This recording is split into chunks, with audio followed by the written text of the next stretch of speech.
En ces jours-là, le roi Akab convoqua tout Israël et réunit les prophètes de Baal sur le mont Carmel.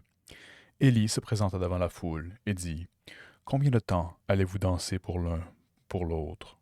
Si c'est le Seigneur qui est Dieu, suivez le Seigneur. Si c'est Baal, suivez Baal. Et la foule ne répondit mot. Élie continua, Moi, je suis le seul qui reste des prophètes du Seigneur, tandis que les prophètes de Baal sont 450. Amenez-nous 2 jeunes taureaux, qu'ils en choisissent un, et qu'ils le dépècent en le plaçant sur le bûcher, mais qu'ils n'y mettent pas le feu.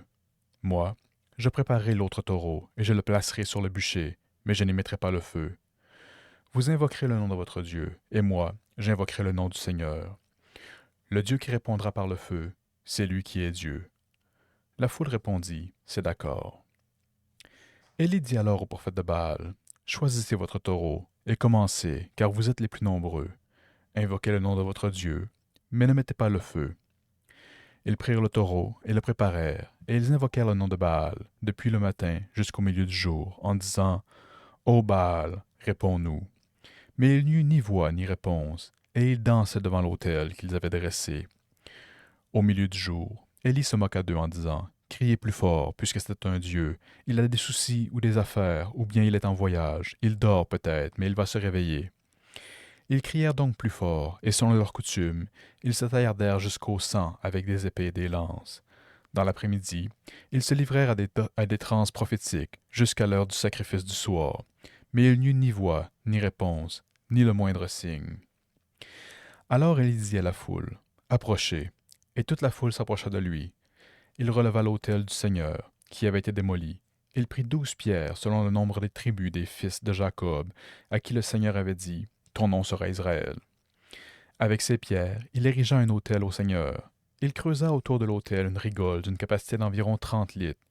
Il disposa le bois, dépeça le taureau et le plaça sur le bûcher.